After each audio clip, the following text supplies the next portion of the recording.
Herzlich willkommen zu einem neuen Video. Heute zeige ich euch ein einfaches Rezept für leckere Cantuccini bzw. Biscotti mit Pistazien und Mandeln. Dafür als erstes 125 Gramm sehr weiche oder geschmolzene Butter in eine Rührschüssel geben, außerdem 2 Eier, 100 Gramm Zucker, ein Päckchen Vanillezucker sowie eine kleine Prise Salz dazugeben. Alles einmal kurz miteinander verrühren, bis sich alle Zutaten ein wenig verteilt haben. Danach kommt nach und nach das Mehl dazu, insgesamt 300 Gramm Weizenmehl Typ 405, unterrühren, bis das komplette Mehl eingearbeitet wurde, und zum Schluss fehlen dann nur noch je 100 Gramm Pistazien sowie gehackte Mandeln. Alternativ könnt ihr hier natürlich auch ganze Mandeln verwenden. Mandeln und Pistazien ebenfalls unterrühren, bis sich alles gleichmäßig verteilt hat. Und jetzt geben wir den Teig auf ein mit Backpapier ausgelegtes Backblech, mit den Händen flach drücken, zu einer Art langem Brotlaib formen.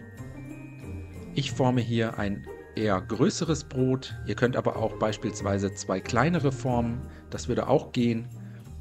So geht das Backblech anschließend in den vorgeheizten Backofen bei 160 Grad Umluft oder 180 Grad Ober-Unterhitze für ca. 25 bis 30 Minuten.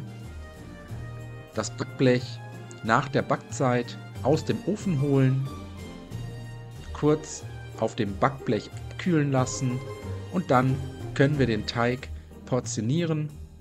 Dafür einfach mit einem Messer in etwa 2 cm dicke Scheiben schneiden, anschließend mit der Schnittfläche nach oben wieder zurück auf das Backblech setzen. Hier könnt ihr die Cantuccini auch nochmals halbieren, wenn sie euch so zu groß sind. Und jetzt zurück in den Ofen geben und weiter backen, bis sie goldbraun und knusprig gebacken sind. Meine brauchten nochmals ca. 15 Minuten Backzeit. Schaut da am besten einfach immer mal wieder in den Ofen.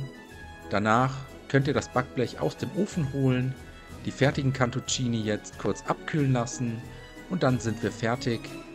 In einer Plätzchendose gelagert halten die Cantuccini mehrere Wochen. Ich hoffe, euch hat das Video gefallen. Ich wünsche euch viel Spaß beim Nachbacken. Bis zum nächsten Mal.